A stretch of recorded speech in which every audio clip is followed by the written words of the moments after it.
Hi guys, welcome back to my channel. Hope you guys are all doing well. Hope you guys are all doing well.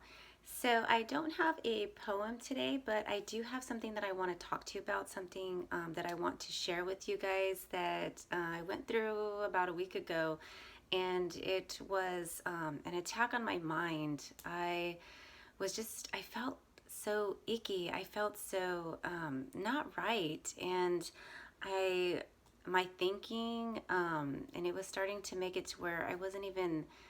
I don't know. It's just my thinking wasn't right, and then I was just. And I know now that it was an attack on my mind. You know, Satan was trying to put things in there, trying to steal my identity, trying to convince me I'm something that I'm not. And you know, Jesus was tempted. Jesus was tempted. Satan tried to tempt Jesus, and he still tries to do that to us today. He still tries to steal our identity because if he knows that if he succeeds in that, you know, we won't be who we're meant to be or created to be. And that is something that that just don't listen to those lies. Don't listen to those lies. You know, I feel like he was telling me that you know, to give up, to give on what you've been working on. You've been, you know, doing this for so long. I felt like he was trying to distract me from these passion desires that Christ already had put into my heart. Um, you know, I felt like he was trying to say, well, is this really, you know, what you should be doing, or is it something else, or, you know, and who am I? I started thinking, you know, who am I, you know, and then I had to rebuke that, and I went to an actual our church. Some ladies and I got together at church, which we had a really wonderful time. And my pastor was actually talking about a topic like who we are and how Satan tries to put lies in our head, especially us as women. You know, being sometimes vulnerable. Um, but yeah, I just felt it was the perfect timing for that word that she gave. And it just made sense. It made sense because even though I'm a Christian, even as Christians, sometimes if we're not careful, you know, Satan never gives up. He never stops trying to destroy us. He never stops trying to whisper lies in our ears. And if we don't reject it and replace it, all those thoughts with something positive, it can affect, you know, our thinking. It can affect our heart. It can affect our words in our daily life. So I'm so glad though that I'm free from that. It was just a horrible feeling, and I knew it wasn't right. I knew it wasn't right. I knew it was from Satan because what Satan was whispering in my ear was opposite and opposed to what Jesus already told me. You know, of who I am. You know, fearfully and wonderfully made. You know, I have the plans. And I know the plans that I have for you to prosper, not harm, to give hope in a future. And what Satan was whispering was quite opposite that, and it was deterring me from what I was supposed to be doing. And I was just spending so much time thinking about, is this right? Or who am I, that I was not even focused on what I should be doing, you know, and reading God's word and being firm in that. I would still pray in the morning, I would still do, but not as much time as I should have been. And yeah, if we're not spending as much time as we should be, you know, reading, praising, worshiping, then yeah, Satan will try to get in there and try to distract us. So my advice is, you know, stick firm in the Lord and be immovable.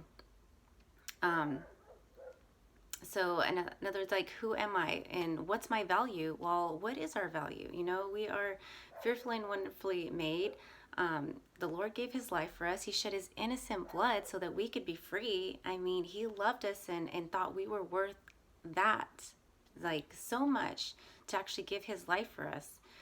And what is our purpose? What is our destiny? You know, if the more time that we spend in God's word, the more time we spend doing positive things, you know, lifting people, helping people, the more that we see what our purpose is, you know.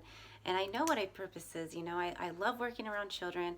I love, you know, helping people. And I know I feel like I'm meant to be a teacher. I just feel like that. It's just that sometimes Satan tries to whisper in, like, oh, is this really what you're supposed to be doing? Oh, but what if you were to do this? Oh, and you should be doing this. And if I'm not careful, I kind of do start drifting away and thinking, oh, is this what I'm supposed to be doing? Oh, can I see myself doing this for the rest of my life? So we got to be on guard. If that's what God put in your heart and put in my heart, it's there for a reason. And we need to stand firm, hold firm onto that.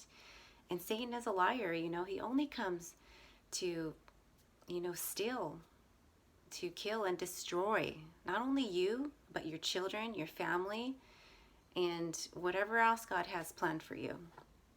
So we do have to realize that, Satan is out there. There's evil out there that wants to destroy you. They're not for you, but against you. And so keep your eyes open, and close your ears to that serpent. Close your ears if you know it's not right, if it's not edifying, if it's not glorifying, God, and it's not going to have any positive impact in your life. Just close it out. Just once that thought goes into your mind, recognize it, reject it, and replace it with something else. Replace it with something positive.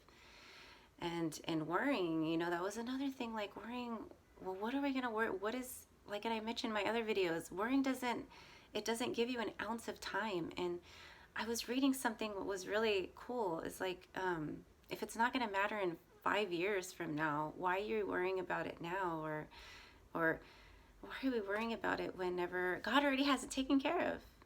Ultimately, God already has it taken care of. So why are we worrying about that? And I feel like that's something that God's been working on me as well. And I feel good now. I feel light because I've let go of a lot of stuff that I worried about. And God has taken care of it. Like miraculously, He has taken care of it. I kid you not. But like I said, don't let Satan steal your identity. God has an identity. He has a purpose. He has a destiny for each and every one of you guys. And don't let Satan in there to destroy that. Don't let him deceive you. Don't let him put lies in your mind. You are worth so much. Jesus died on the cross for you. He shed his innocent blood because he loves you, and he's never left you. He's never forsaken you, and he's always near. It's us that departs. It's us that it drifts away, but he's always there. He's always there, just with open arms waiting for you to come back. So let him show you who you are in him and your true identity. So that's what I want to come on here and tell you guys today and to talk about, because it's something that happened to me. And that's, being a faithful Christian, having faith, if that can happen to me, I know it can happen to many people. Just, we got to stand firm. The Lord is our rock. He is our shield. He is our salvation. He's everything. So we need to hold on to that and who we are in him. So I hope you guys all take care, stand guard. Don't let Satan whisper any lies. Just cover your ears. When you hear him start whispering things that are not edifying and not good. So I hope you guys all take care, and I will be posting soon another poem that I just made. So until then, take care, God bless, and stay healthy. Bye.